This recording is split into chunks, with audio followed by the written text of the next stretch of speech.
एक मिनट रुक जाओ, मैथमेटिक्स में आपका सबसे इंपॉर्टेंट चैप्टर आता है इंटीग्रेशन, इसको समझ के जाओ। क्या बोल रहा है integration? Indefinite integration is the inverse process of differentiation, ठीक है। इनडेफिनाइट मतलब दो टाइप के इंटीग्रेशन होते हैं आपके, डेफिनाइट और इनडेफिनाइट, ठीक है। तो इनडेफिनाइट इंटीग्रेशन जो होता है आपका इनवर्स प्रोसेस होता है डिफरेंशिएशन का, ठीक है। डिफरेंशिएशन हम करते हैं, आपने सीख भी रखा होगा डिफरेंशिएशन करना, ठीक है। तो उसका इनवर्स प्रोसेस ही हमको इंटीग्रेशन में करना है। मतलब जैसे आपने डिफरेंशिएशन में हम करते हैं क्या, डिफरेंस करते हैं, तोड़ते हैं चीजों को, एंड उसका इनवर्स प्रोसेस क्या होगा, जोड़ना। तो इंटीग्रेशन में आपका जोड़ना ही होता है एक तरफ से, ठीक है।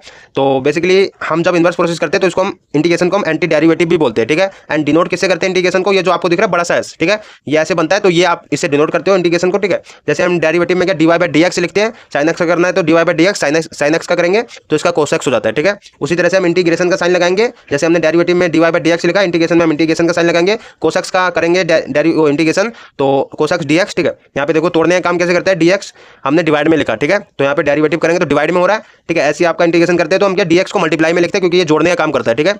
तो cos x का क्या होगा इंटीग्रेशन, sin x हो जाएगा, उल्टा होगा ना बिल्कुल, sin x का cos x हुआ तो cos x का इंटीग्रेशन हमारा sin x हो गया, ठीक है। प्लस में हम c इसलिए लगाते हैं क्योंकि भाई आपका डेरिवेटिव में जो होता है वो नंबर का क्या है, कांस्टेंट नंबर का वो जीरो कर देता है, ठीक है। ऐसे इंटीग्रेशन में भाई कोई कांस्टेंट नंबर होगा इसलिए हम c लगा देते हैं, ठीक है। ओके, ये चीज समझ आई। एंड कुछ इंटीग्रेशन की बेसिक प्रॉपर्टी है उसको समझ लो। पहली प्रॉपर्टी क्या आपका, अगर कोई कांस्टेंट का अगर हमें इंटीग्रेशन करना हो, एंड कांस्टेंट मतलब नंबर भी हो साथ में फंक्शन भी हो, ठीक है, तो उसका अगर इंटीग्रेशन करना हो तो आपको क्या करना पड़ेगा, मतलब कांस्टेंट को बाहर रख देना है एंड फंक्शन का आपको इंटीग्रेशन कर देना, जैसे कि आप डिफरेंशिएशन में भी करते थे, कांस्टेंट को बाहर करके एंड फंक्शन का आप डिफरेंशिएशन कर देते थे उसी तरह से, ठीक है। एंड सेकंड प्रॉपर्टी आपका अगर बहुत सारा, ठीक है, फंक्शन f, यहाँ पे देखो f1x है, प्लस में फिर f2x है, फिर f3x है, ऐसी प्लस माइनस में आपके बहुत सारे फंक्शन दे रखे हो, तो आप उसको सब पे क्या देखो, सब पे आप अलग अलग क्या इंटीग्रेशन लगा सकते हो, ठीक है, सबका अलग अलग आप इंटीग्रेशन कर सकते हो। ओके, तो ये दो बेसिक प्रॉपर्टी है, तो यार इतना तो समझ आ जाएगा जब आप प्रैक्टिस करोगे तो। एंड कुछ इंपॉर्टेंट फॉर्मूला भी है। फर्स्ट फॉर्मूला क्या है, इंटीग्रेशन अगर हमें x की पावर n का करना हुआ, ठीक है, dx। ओके, तो अगर हमें x की पावर n का करना हुआ अगर इंटीग्रेशन, तो इसका क्या होगा यहाँ पे x की पावर n प्लस में 1, ठीक है, एक पावर मतलब n के साथ एक जुड़ जाएगा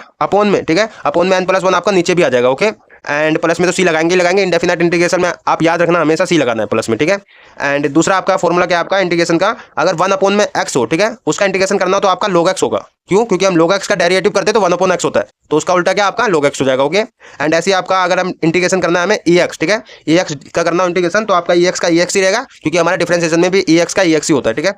एंड फोर्थ आपका क्या, अगर इंटीग्रेशन करना हुआ a की पावर x का, तो इसका क्या होगा आपका a की पावर x अपॉन में log a, ठीक है, क्योंकि हम इसका डेरिवेटिव करते हैं तो a की पावर x आता है, एंड फिर हमारा a की पावर x करेंगे तो ये आ जाएगा, ठीक है। प्लस में तो c सब में लगाएंगे, ठीक है।